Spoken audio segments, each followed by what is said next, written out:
Welcome everybody, SF Live number 54, episode 54 to be precise. White Gold Corp is joining us today. David D'Onofrio, he's the CEO. But as always, before we switch over to David, please use hashtag AskWGO is the company's ticker for your questions today during the live stream. We'll be getting to the questions at the end of our conversation with David, so please make sure to put them up here on Twitter, and make sure to follow us here on Twitter. Make sure you subscribe to our YouTube channel and turn on the alert button. That way you always get notified when we go live, and we of course always appreciate any type of feedback. And with that being said, let me switch over to David. David, how are things? You're in Toronto today. Very good, or afternoon actually to you. How are things? Thank you. Things are pretty well here in Toronto. Everyone is safe on our end, thankfully, and I think Ontario is starting to make some headway into its recovery through the coronavirus issue, with heading into sort of their stage 2 of the reopening process. So I think there's a general sense of cautious optimism in the community here. Thanks for asking, and I hope you guys are doing well yourselves. Yeah, we're slightly ahead of you guys though. Like, we're doing well. We're close to entering stage 4, so we're slightly ahead of you in that regard. So life seems to be pretty much back to normal. I haven't been to a movie theater yet, but that's probably the next step. Thanks for joining us, David, today. Like, I'm a big fan of the Yukon, so I really like following companies up in the Yukon. White Gold obviously is one of the dominant players out there, and So I'm personally quite happy to have you come on and maybe explain the business model of White Gold in more detail. So you're a prospect generator, right? So tell us how your business model has changed since inception, and like what you're doing to advance the projects, and we'll dive into the nitty gritty right then and there. Absolutely.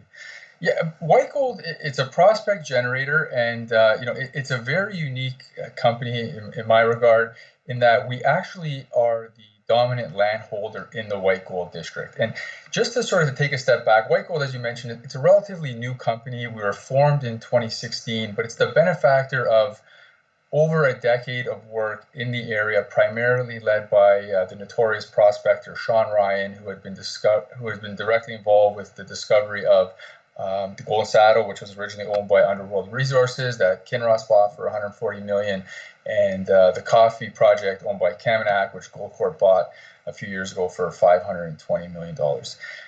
Sean was lured to this area, like many before them, just by the riches that have been produced in the Placer Creeks alone. Since its inception or initial discovery in the historic Klondike gold rush at the turn of the century, there's actually 20 million ounces of gold mined right from surface with very primitive sluicing type operations. And with that type of prospectivity, Sean and many others really wanted to figure out what is the source of all this. And Sean has developed over the years many very innovative approaches that have led to be very successful. And what's really unique is that Sean has been there for so long. He's had the opportunity to put all these properties together. Initially, when he had his first success, he had optioned these properties out to a number of different juniors. There was early success with Kaminak, and Underworld had some their big discoveries. But that was sort of, once 2011 and 2012 came, there was a huge staking rush. What people refer to as the modern gold rush in the Yukon. A lot of the companies, did some great work, but with the downturn in the market, many of them were not able to maintain their work requirements. So Sean actually got those projects back with the benefit of $25 million of work having been done on that. And, he reviewed that. He was more optimistic than ever in the prospectivity, and was looking to advance these projects forward, to believing fully well that there was more discoveries. And White Gold, we've seen in the last couple of years, he was absolutely right with the success we've had in the field. The only difference is Sean, he wanted to approach things a little bit differently. He didn't want to sort of spread the deck so thin. He wanted to maintain control over how these projects would move forward, leveraging his own personal experience in the district. And so that's was the genesis for creating White Gold. He said, let's keep it together. Let's put it in one company. And that's when he came to visit our group in Toronto, the Power One Group. Power One's a boutique merchant bank. We've been very involved in the mining exploration sector for over 15 years now, and very fortunate to have been involved with a number of high-profile discoveries and success stories. Aurelian Resources, Continental Gold, Neolithium, Dalradian, just to sort of name a few.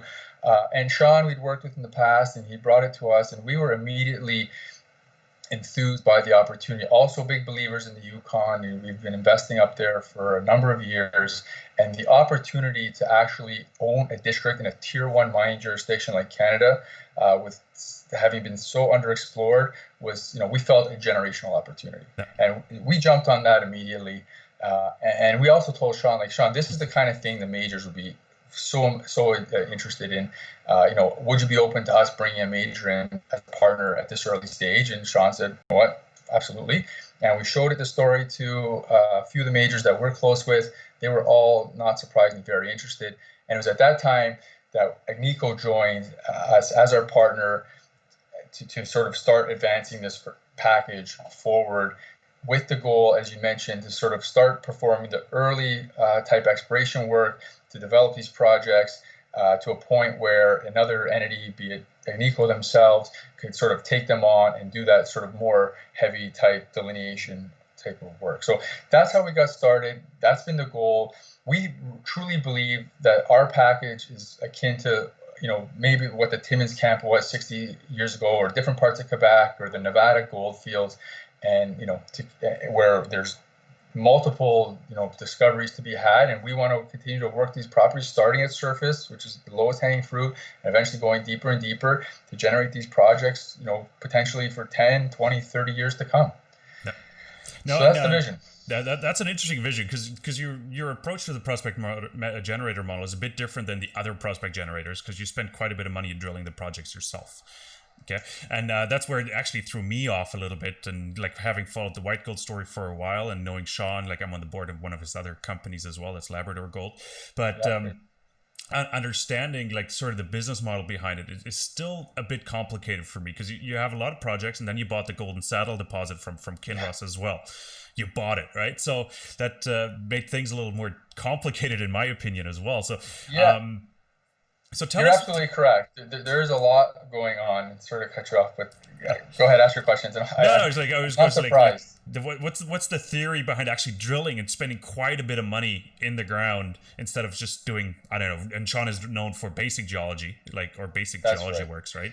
So as a company, we're really looking to optimize the value of these projects before looking to monetize them. And when is that? Obviously, when you have some highly prospective early stage ground, maybe with a little bit of surface type work, you can get a value for that as a return on your investment. But our belief is we really want to show the true prospectivity in some of these projects, and to do that, you really got to do a limited amount of diamond drilling, right? The diamond drill is the truth teller in this industry, and we have such an abundance of projects that we're actually not worried about a project not working. We don't want that to happen, but if for whatever reason that's the case, that's fine. And that is also what differentiates White Gold from a lot of other companies. Some people are worried about, spending, if a project doesn't work, then what? Then your company's sunk. Well, that is certainly not the case here. So, we have, probably when the company started, there was a dozen sort of what we call like a tier 1 opportunity projects, which we're going to spend the first 3 years looking at. And, how do you rank those, right? And each geologist that looks at it has different views and biases. And we said, let's not rank it on that. Let's just start drilling things based on, when they're ready. And that approach has been very successful.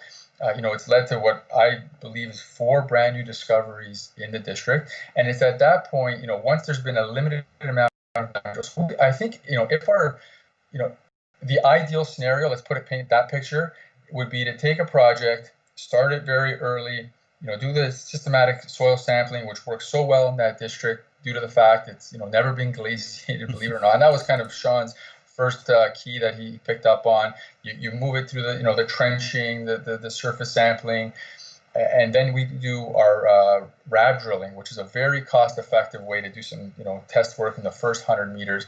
Upon success there, we look to do a limited amount of diamond drilling. We don't want to do more than 1 or maximum 2 seasons worth of diamond drilling. And we feel at that point in time, if you can prove the prospectivity, you'll be able to optimize the value of those projects relative to the amount of money having been spent. Okay. So that is how the company was built. Yeah. I was going to jump into like spending money, right? The story did get confused though a little bit when we bought the Golden Saddle deposit, right? We're a prospect generator. Now we're bringing a proven resource into our fold, which was not exactly the initial things, but it was such a unique opportunity. We felt that it made a lot of sense for our company and our shareholders. Now, they had done some work on it. From the time we were kicking off, they weren't terribly active, and we didn't know why. So we had approached them and had that conversation. We were player in the district, make sure we sort of know what everyone else is doing, and we all worked well together. The tide will kind of raise all the boats type thing. And they said, listen, we love this project, we love this district. We were the first major here. Unfortunately, now they just had a couple other sort of priorities they needed to focus on, and that was sort of just being in the queue. And we said, listen, how about this as an idea? We now control the district. We have a team that was with discovery in the district. There's actually no one better on the planet to help advance this project. Great. Let's continue the conversation there. So you bought Golden Saddle, which completely changed a bit, or which threw me off personally as well, changed the dynamics of the company a little bit. And I want to dive more into the exploration program now as well, because some of the feedback I've gotten is like, why only $4 million? Is that COVID related, that program? Has that been an issue? A big part of that is, right? So there has been, delays in getting our project underway this year. Usually we're active by this time. We will be active in the coming weeks, and there's going to be news to that effect, sort of outlining exactly where we're starting and what we're doing. Fortunately, Yukon, as many other places in Canada, deemed mining and exploration essential service. So we're clear to move forward, but with a little bit less time. That was a factor. We wanted to work in a manner as responsible as possible. That means limiting and putting some of the work that required more personnel to a little bit later into the season. Hopefully by that time, this is all planning that happened, a month or so ago when there was less visibility. Just to sort of have better time to prepare and ensure that we can, maximize the safety protocols in place for, our teams that are doing the work. So definitely COVID related, but at the end of the day, the safety of our people is paramount to the company. So let's consider you guys ramping up maybe in August, September or so. Like, what's the availability right now in terms of drill rigs? And I know Yukon is still like sort of on lockdown. I hear they're about to open at least to the south to BC, maybe if July 1st. But what's the availability right now if you were to gear up? Like, how many drills do you need, and what's the opportunity there? Yeah, we're good. When we announced the program, we took a lot of time to make sure it was right, and then the personnel and the resources would be available. So for what we're looking to do in that $4 million program, which involves diamond drilling, rad drilling, soil sampling, trenching, etc., we have that all lined up. So it's working with the same partners as we have in the past. So these guys understand how we work, they understand the territory, and that. So there's been no real loss of continuity from that perspective. Fantastic. And you've been at the business model now since 2016, you said. So let's say 4 full years almost under the belt. How close are you to a joint venture or a sale of one of the projects? So we actually kicked off our first year in 2017. So it's been 3 full years in the field, and I think we're getting quite close. So if you look at what we have achieved in that time, so starting kind of maybe at our most advanced assets, which is the Golden Saddle and the Arc deposit, and this kind of gets back to like, why did we buy it? You're a prospect generator, you're taking on a prospect. With the resources we had in our company that had the experience with that asset, we felt there was a lot of additional ounces that could be added with a relatively low investment, and that we were very successful at accomplishing. The Golden Saddle Arc itself is a little over 1.5 million ounces. We've increased that by about just over 50% in 2 years, which I think is a phenomenal achievement. And we've been able to acquire actually a neighboring discovery that Sean Ryan was involved with as well, the PG deposit. So we're at 1.8 million ounces. In my view, a 1.8 million ounces of gold near surface in a tier 1 jurisdiction of Canada in this sort of gold environment is a very attractive asset. And we've been seeing interest, so that's certainly something that I think is at the point, particularly for our company, where it's ready to be thought of in the prospect of bringing in a partner, whatever that may look like, to take it to the next level. Obviously, Kinross and Agnico are our partners, and sort of they have a seat at the table to see everything we're doing. And that is reflected in our work program this year. So we don't have any more drilling on the asset itself, but we do have some drilling on new discoveries that are along trend and form part of that project. So these are brand new discoveries, which, in terms of bang for your buck, that is the optimal way to sort of add resources without, just sort of doing nominal delineation type drilling. So that's where we're working. We know it's there, and going to grow it. Let's take a bird's eye view of your district. Okay, let's just take it up to 30,000 feet and take a look. Sure. Take a look around. There's also casino, and there's coffee as well. And you got Kinross and Agnico Eagle on your shareholder register. What's the situation in the district itself? Like, you guys call yourself a district play, but I think there are other projects in the district to make it an even bigger district play, right? And obviously, absolutely for sale. And like, give us a little more insight on that. And I'm just trying to poke the bear and see what comes out. Like to poke the bee's nest. Yeah, no, listen, that's the great question, right? And that's our question as well. And we speak to all these other people. We're all sort of in this together. When Newmont bought coffee, the first question, what's going to happen now? So I think we have some visibility on what's happening. They're obviously keeping the project actually for the time being. It wasn't on their list of assets. They're sort of on the selling block right away. And what they've been up to last year for sure, and I believe is the plan for this year, is they're looking at growing the size of that resource by testing some of the other targets within their property package. It's a huge package as well. A lot of very interesting targets, and they're starting to see what is the upside of that. And I think we're very optimistic and that they should have quite a bit of success. We tie on to some of their property, particularly to the east, where we had our discovery project right along the Coffee Creek Fault. And so we're seeing success out there. They've had the great success in the coffee. It's a high probability they're going to continue to see more success as they move east towards our Betty discovery. So that's part of it, right? And who knows how this all plays together? Does it make sense for this all to be part of one company? As a corporate person, I think it does, but it depends on who wants to move first and how it all can come together. And, it's in everyone's best interest in the district for things to keep advancing in whatever capacity that might be. Yeah. No, and I brought up Kinross and Agnico. We talked about those. But how well do the kids get along on your shares? Like, I think they're on. It's interesting. It's actually worked out incredibly well, right? Getting into a situation like that, you never know how it can work out. And so what we did to try and preempt any problems, when the opportunity came up to buy the gold and saddle deposit from Kinross, or sort of actually have them rolled in to be our partner, we obviously ensured that Agnico would be on side with that. And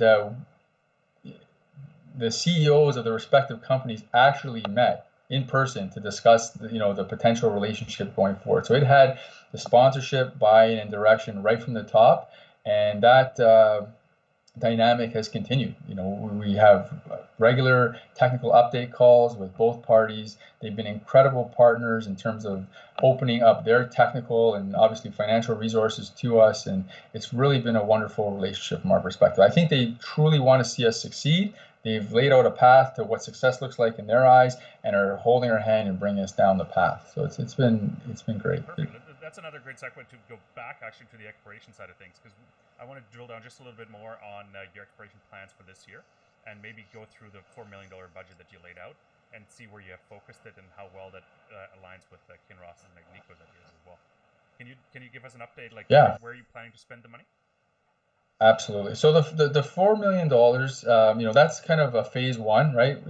We've left it open at the back end that if COVID it doesn't get in the way, and we do have early success, we do have the capital available and the time to continue on working this season. We have about $9 million in the treasury right now, so lots of capital available to do that.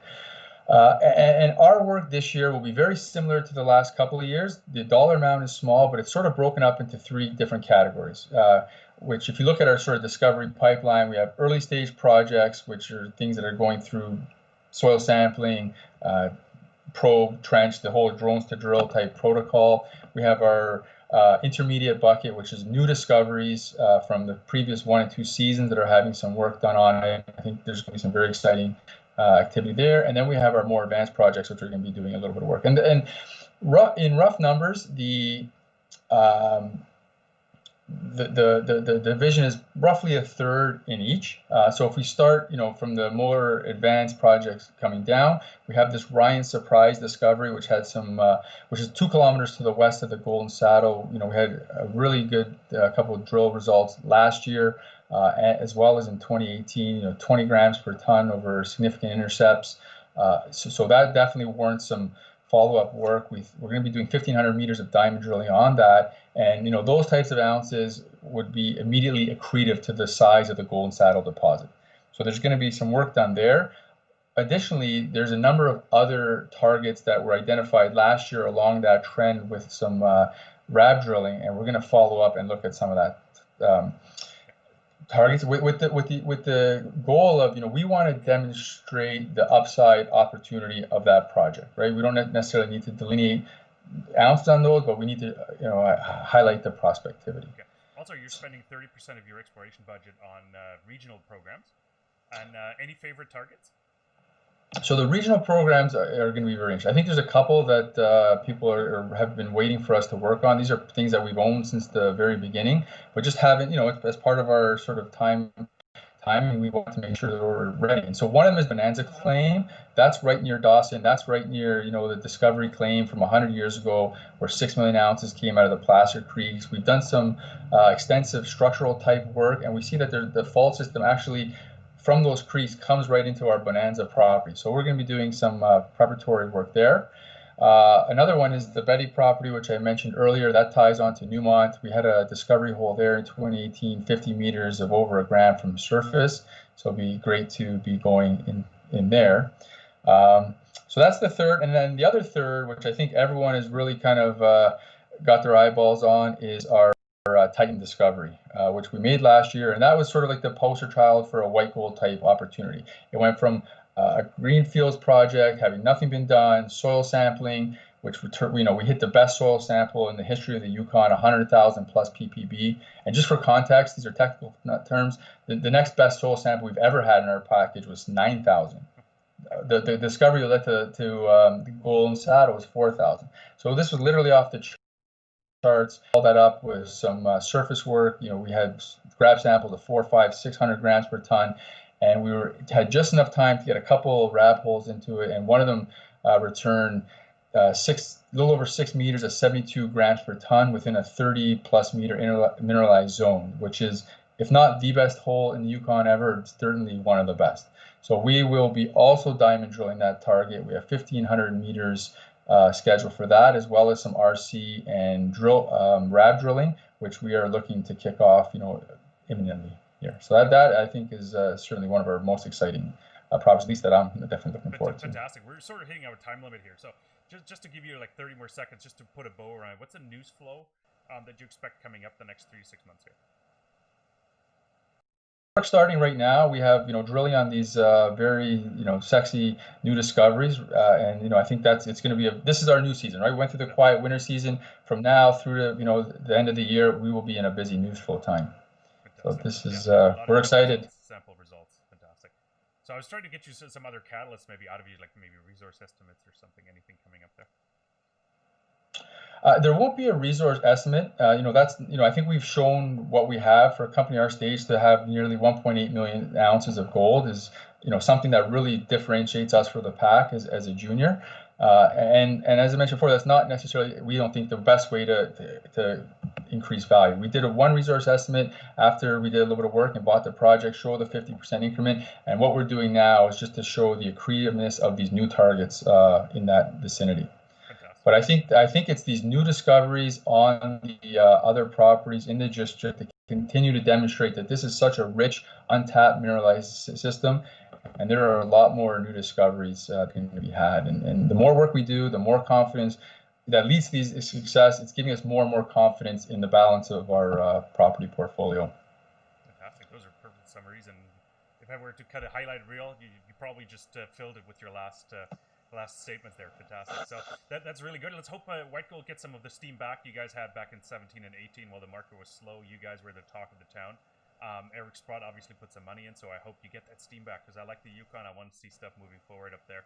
And David, I really appreciate you coming on the program and answering some of my questions. Really appreciate that. No, thanks for having me.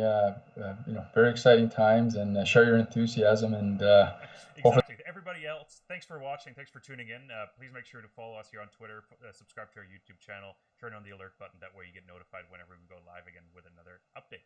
Thank you so much, David, and we'll talk very soon again. Take care.